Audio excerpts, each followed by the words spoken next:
자, 이번 영상에서는 수능 국어를 위한 명제 개념, 명제 기본 개념이죠. 두 번째 시간을 가져보도록 하겠습니다. 지난 시간에는 고등학교 1학년 수학하 2학기 수학에서 집합과 명제 단원에서 다뤘던 명제의 최소한의 기본 개념 복습과 그것이 국어적으로 어떻게 말이 되는지 개념적으로 확인해보는 시간을 좀 가졌습니다. 오늘은 심화 시간이라기엔 조금 민망하고요. 저 기본 개념들을 최소한 알고 있어야지 이해할 수 있는 그 다음 확장 내용을 다루면서 조건문, 조건부 명제 P이면 Q이다와 그 대우 not Q이면 not P이다가 왜 필충인지, 왜 필요충분 조건이 되는지 서로 그 사실을 한번 확인을 해보고 그 다음에 수능 국어에 나왔던 다양한 명제 관련 개념들을 사실상 이렇게 지우고서 논리학이라고 써야 될 것 같긴 한데 너무 민망하죠. 네, 같이 확인해 보면서 배경 지식을 확장하는 시간을 가지고 명제와 관련된 모든 영상을 마치도록 하겠습니다. 자, 그럼 먼저 P이면 Q이다. 제가 치킨 비유로 설명했었는데요. 이 녀석이 참이 되는 경우가 Q이면 not P이다가 참이 되는 경우와 어떤 관련이 있는지를 새로운 표현을 도입해서 살펴보는 과정을 거치도록 하겠습니다. 자, 집중해 보세요. 자, 이 녀석이 참이 되고 거짓이 되고는 각각의 조건인 명제 P이면 Q, P와 Q 그리고 P이면 Q가 전부 상관이 있다. 그것이 제가 지난번 이야기한 치킨 이야기의 본질이었죠. 그러니까 이 녀석이 거짓임을 밝혀내는 유일한 수단은 바로 P가 참인데 Q가 거짓이라서 P이면 Q이다 전체가 새빨간 거짓말이었다는 것이 드러나는 이 단 한 가지의 예밖에 없다고 설명을 했었습니다. 그러면 P이면 Q이다 라는 이 명제는 다른 경우에는 전부 다 참이 되는데 대표적으로 직관적으로 참인 것처럼 보이는 실제로 P였을 때 Q인 P와 Q가 모두 참인 경우 이때는 명제 P이면 Q이다는 참이 되고요. 그리고 P가 애초부터 거짓이라서 우리가 P이면 Q이다라는 이 명제를 거짓임을 밝혀낼 수가 없기 때문에 거짓이 아니라서 참이 되는 공허한 참, 후건의 참, 거짓에 따라 상관없이 무조건 참이 되는 이 경우도 참으로 간주한다고 이야기했었습니다.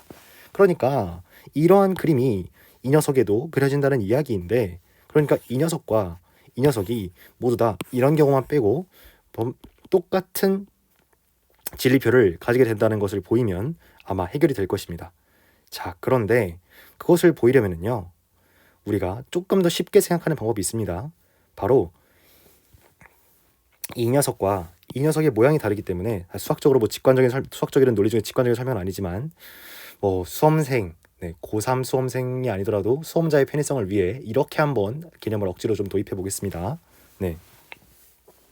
자연스럽고 엄밀한 증명은 아니라고 생각해 주시면 되는데 이해가 되면은 마땅 짝짝꿍이지라고 생각해 주시면 감사할 것 같습니다. 자, 그러면 우리가 이 녀석이 언제 참이 되고 거짓이 되는지 그 진리치를 한번 다르게도 묘사해 보자 이겁니다.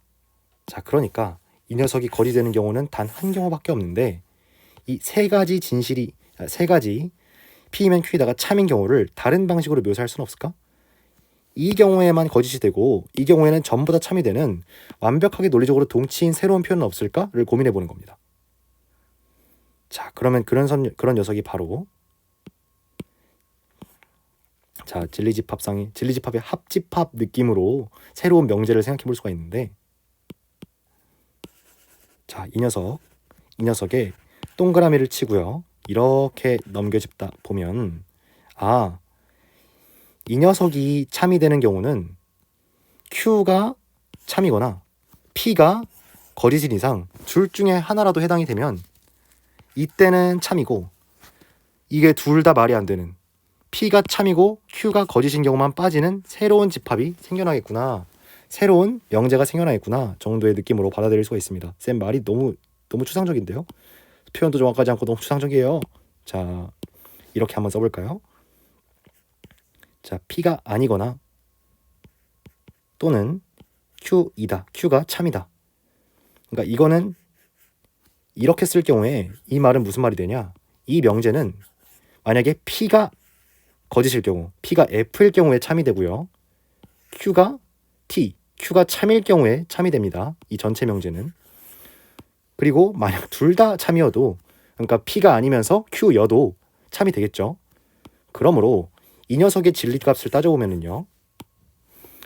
자, P가 죄송합니다. 자, P가 참이면서 Q가 참인 경우에는 최소한 Q가 참이기 때문에 참이 되고요. P가 거짓이면서 Q가 참이든 Q가 거짓이든 어떻게 하든 P가 먼저 일단 참이기 때문에 두 개가 다 참이 됩니다. 유일한 예외가 바로 P가 참이면서 Q가 거짓인 이 녀석이 유일한 거짓인 경우가 됩니다.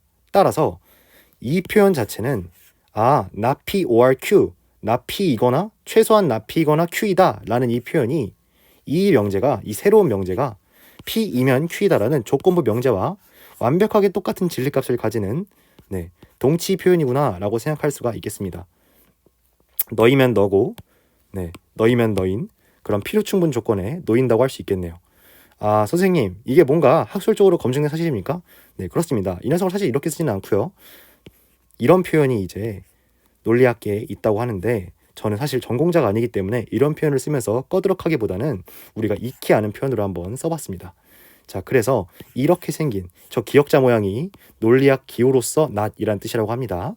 자, 이 P면 Q이다와 너가 똑같은 진리값을 가진다라는 것은 매우 기초적이고 중요한 사실이라고 하더라고요.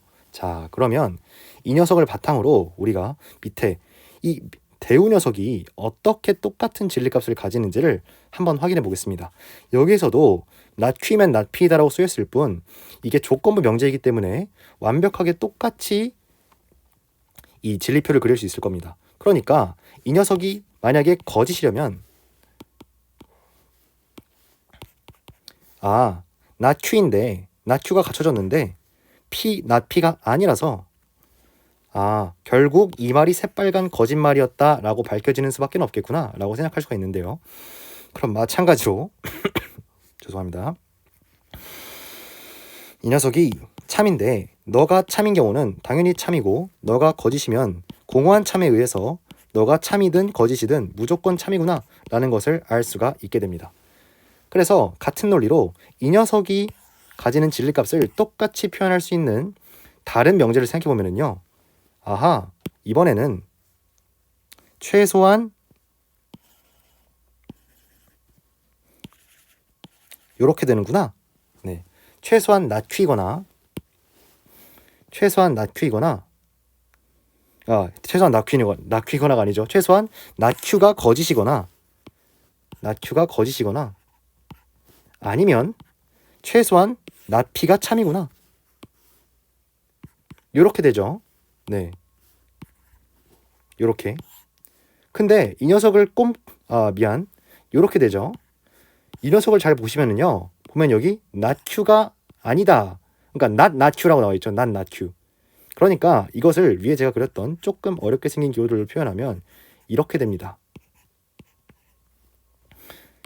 근데 자꾸만 저 not 기호를 빼먹네요. 그런데 이건 곧 무슨 말입니까? Q가 아닌 것이 아니다. 이즈물 논함인가요? Q가 아닌 것은 아니다. 이렇게 쓰게 되면은요, 사실상 이 말은 곧 Q라는 말과 다를 바가 없어집니다. 그러니까 사실 또 참고실 따져보면은 not Q가 아닌 경우는 이때이므로 이때는 어떻게 해도 참이 나오고 not P인 경우는 어떻게 해도 참이 나오므로 not P가 참인 이 경우에는 참이 나오고 둘 다 아닌 이 경우에만 거짓이 나와서 이 녀석과 완벽하게 똑같은 진리값을 가지는 이 녀석이 사실상 번역해 놓고 보면 not Q가 아니다라는 것은 Q라는 거고요. not P를 그대로 두고 나면은요, 이 위에 있는 이 녀석과 순서만 바뀐 놈이구나 라는 거를 알 수가 있게 됩니다. 그러니까 이게 그냥 저 not Q가 아니다 라는 말, not Q의 부정 자체가 순서만 바뀐 것이지 not P거나 Q이다 라는 말과 똑같은 말이다 라는 것이죠. 그래서 대우는 논리적으로 완벽하게 저 조건부 명제 P이면 Q이다, not Q이면 not P이다가 똑같은 진리값을 가지는 필요 충분 조건일 수밖에 없게 되는 것입니다. 자, 이해가 잘 되죠? 이렇게 보면 똑같지 않습니까? 자, 따라서 조건부 명제와 대우는 이런 식으로 필요 충분 조건이 되는구나 라고 간단하게 확인만 하시면 될 것 같습니다. 자, 자, 이제 수능 국어에서 나왔던 전권 긍정 규칙, 무모순율, 배중률 등등에 대해서 알아볼 텐데요. 무모순율과 배중률을 먼저 살펴본 다음에 전권 긍정 규칙에 대해서 알아보도록 하겠습니다. 자, 무모순율과 배중률은 어려운 개념은 아니고 수능 기출문제에 그냥 나왔던 표현이기 때문에 우리가 명제에 대해서 이야기하고 있는 이상 함께 이야기해보고 싶어서 가져왔을 뿐입니다. 자, 배중률이라는 것은요, 이치 논리, 그러니까 T와 F, 참과 거짓으로 이루어진 논리 판단에 있어서 중간은 없다, 중간을 배격한다 라는 의미가 됩니다. 그러니까 다시 말해 모든 명제, 예를 들어서 임의의 명제, 랜덤 명제, 모든 명제를 의미할 수 있는 말이죠. 임의의 명제 P가 있다면은 P는 무조건 T이거나 F다, 참이거나 거짓이다. 그러니까 이 중간의 개념은 없다 라고 고전 논리학에서는 이야기했다는 겁니다. 그래야지만 맞는 말들을 만들어낼 수가 있으니까요. 이 사이에 어떤 게 있다라고 생각하는 순간 이 이치 논리가 깔끔하게 판단이 안 되고 다치 논리, 수많은 진리값에 파도에 휩쓸리기 때문에 배격하는 중앙, 이렇게 생각하면 되겠네요. 중앙을 배격한다? 네. 가운데를 뺀다. 이 중간값 같은 건 없다 라고 생각하는 이야기가 배중률이라고 생각하시면 되겠습니다. 그런 규칙이 있다라는 것이죠. 자, 무모순율은 이 상황에서 모순이라는 것은 존재할 수 없는 두 개가 동시에 존재하는 느낌이 드는 모든 것을 우리가 모순이라고 의뢰칭하고는 합니다. 여기서도 특별히 변형된 표현은 아니고 그 맥락 그대로 생각하시면 됩니다. 만약 P가 T일 때, P의 진리값이 T일 때 P의 진리값이 동시에 F라면 이런 상황이 어떻게 발생할 수 있는지 머리가 매우 복잡해지게 됩니다. 그래서 어떤 명제는 동시에 참이면서 거짓일 수는 없다. 그러니까 참과 거짓 둘 중에 한 상태만을 가진다는 것이 무모순율입니다. 그러니까 명제가 두 개의 상태를 동시에 가짐으로써 참과 거짓을 동시에 취하는 모순의 상황은 발생해서는 안 된다는 것이 무모순율이 되겠습니다. 각각 어디서 나왔느냐? 배중률 같은 경우에는 연결해서 바로 생각해 볼 수 있는 것이, 그럼 이 가운데 있는 녀석은 뭐가 되지?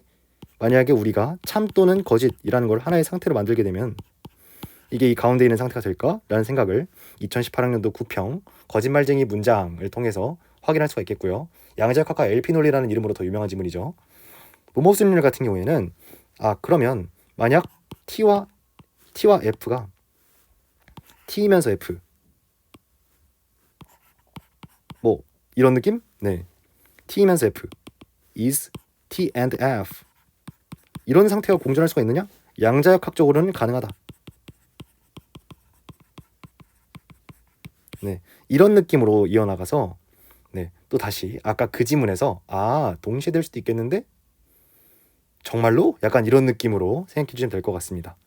그래서 기존의 고전 논리학에 성립하는 두 가지 규칙, 매우 중요한 논리 성립을 위한 두 가지 규칙이 어떻게 또 넘나들어지는지를 다루는 지문이 그 지문이었다. 2018학년도 9평 거짓말쟁이 문장과 LP 논리와 양자역학 지문이었다라고 생각하시면 될 것 같습니다. 고전 논리학에서는 다분히 이러한 특성이 성립되겠구나, 다분히 이러한 것을 규칙으로 삼아야겠구나라는 것을 납득할 수 있겠습니다. 자, 이제 마지막으로 조건문 P면 Q다의 개념을 바탕으로 전권 긍정 규칙이란 무엇인가에 대해서 알아보도록 하겠습니다. 이건 매우 간단합니다. 그러니까 이런 겁니다. 만약 P면 Q다라는 조건문이 있다고 생각해 보겠습니다. P면 Q다. 그리고 이 조건문이 참이라는 보장이 있다고 생각해 보겠습니다. 그때 만약 P가 참이라는 보장이 주어진다면 그러므로 Q는 참일 수밖에 없을 것입니다. 아니, 어떻게 그렇습니까? 만약 T가 참이라는 전제가 있다면요, P가 참인 이상 Q가 참이 아닐 수가 없기 때문입니다. 만약 Q가 거짓이라고 가정해 봅시다. 만약 Q가 거짓이라면요, 그러면은 P면 Q이다가 거짓이 돼야 됩니다. 왜냐면은 이 경우가 P가 참인데 Q가 거짓인 P면 Q이다의 유일한 반박사례이기 때문입니다. 근데 그렇게 되면 P면 Q이다라는 이 전체 명제의 첫 번째 가정이 참이다 라해서 시작한 건데 결론이 거짓이다가 나와서 모순이 발생하게 됩니다. 무모순율에 따라서 이런 경우는 발생할 수가 없습니다. 모순입니다. 따라서 가정이 여기서 이걸 이게 만약에 거짓이라고 치자라고 생각했던 그 가정 자체가 거짓이 되는 것이고, 우리가 그냥 애초에 직관적으로 P면 Q이다, P가 동시에 참임이 보장되는 경우 Q가 참임이 강제로 보장되어 있구나 라는 것을 추론해낼 수 있습니다. 자, 그런데 이런 경우는 어떨까요?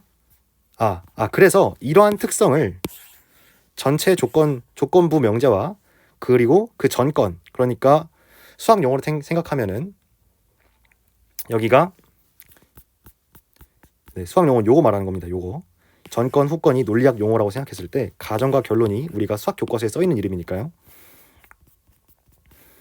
조건문이 참이고 가정이 참이라면 결론이 무조건 참이다라는 것이 전건 긍정 규칙이겠습니다. 그런데 이렇게도 생각할 수 있을까요? 만약 조건문이 참이고 Q가 참이다, 그러니까 결론 후건이 참이다 라는 보장이 있다고 생각해 봅시다. 그럼 이에 따라서 전건이 참이다 라는 결론을 도출해낼 수 있을까요? 이것은 바로 이 조건문과 후건의 참 보장만으로 전건이 참이라고 오해하는 후건 삑사리 죄송합니다. 후건 긍정의 오류입니다. 왜 그럴까요? 이 말은 무슨 말이 되냐?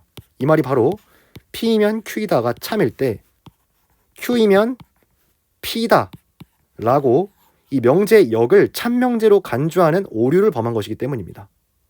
그러니까 P이면 Q이다일 때 만약 P이면 Q이다가 나와야 되기 때문에 이 순서대로 전건 긍정 규칙은 성립이 되지만 P이면 Q이다가 참이라고 해서 Q일 때 P였을지는 아무도 모르는 것입니다. 명제에 조건문이 성립한다고 그 명제에 역이 성립한다는 말은 말도 안 되는 말이죠. 관련해서 그대로 생각해 볼 수 있는 것이 후건 부정의 규칙이라는 것도 있습니다. 후건 부정 규칙. 이건 또 규칙입니다. 왜 그러겠습니까? 그러니까 만약 P이면 Q이다가 참이라는 보장이 있을 때 Q가 아니라고 생각해 보겠습니다. 그러면 이때 P가 아니라고 생각할 수 있을까요? 있습니다. 왜 그렇겠습니까? 그렇습니다. P이면 Q이다가 참이라는 보장이기 때문에 이 녀석이 대우인 not Q이면 not Q이다도 not Q이면 not P이다도 자동으로 참이 되기 때문이죠. 대우의 원리를 활용한 후건 부정 규칙이라는 것도 자동으로 성립이 되는구나 라는 거를 전건 긍정 규칙과 엮어서 생각해 보시면 됩니다. 그러면 우리가 마지막으로 생각해 볼 수 있는 게 있겠네요. 역으로 오해해서 생기는 것이 바로 후건 긍정의 오류였으니까 2로 오해해서 생기는 것도 있겠네요. 쌤, 2가 뭡니까? 2는 안 배웠는데요. 제가 전 영상에서 다뤄드렸는데 기억이 안 나신다면 확인을 부탁드리겠습니다. 자,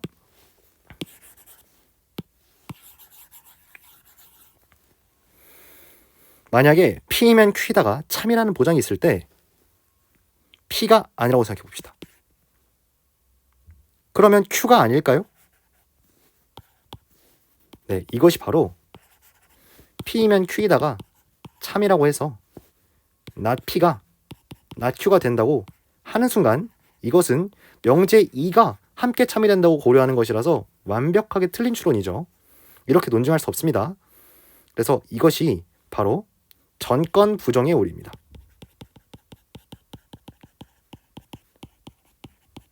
그러니까 기본적으로 우리가 전건 긍정 규칙, 후건 부정 규칙, 전건 부정의 오류, 후건 긍정의 오류 등은 전부 다 이 조건문의 특징, 조건문과 명제의 이, 역, 대우에 기초한다는 것을 알 수가 있습니다. 그래서 제가 처음에 왜 명제 조건문과 조건부 명제와 그것의 대우가 서로 필요 충분 조건이 되는지 먼저 설명했던 것이고요.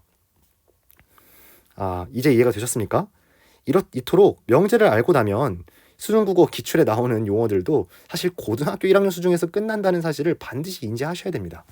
논리학 지문이 너무 어려워서 수능국어를 못 풀겠어요 라고 말하는 것은 사실상 수능국어 기출문제 학습에도 소홀했을 뿐더러 고1 수학을 내가 열심히 하지 않았다라는 슬픈 반증이 되기 때문에 이 영상을 시청하신 모든 시청자분들은 항상 자신감을 가지시고 겨우 이 정도구나, 나는 뭐 이 정도는 당연히 이해할 수 있는 지능을 가졌지라고 생각하시면서 국어부 기출문제 풀이에 임하셨으면 좋겠습니다.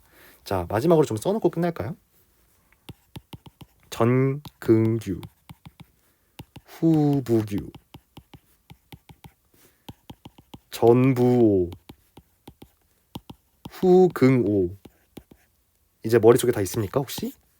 네. 요 네 가지 정도는 명제의 기본적인 개념에서 기초하는 고전 논리학의 규칙과 오류들이기 때문에 이것을 숙지하시고 A어 지문을 푼다면 무엇이 달라지는지 직접 경험해 보시기 바랍니다.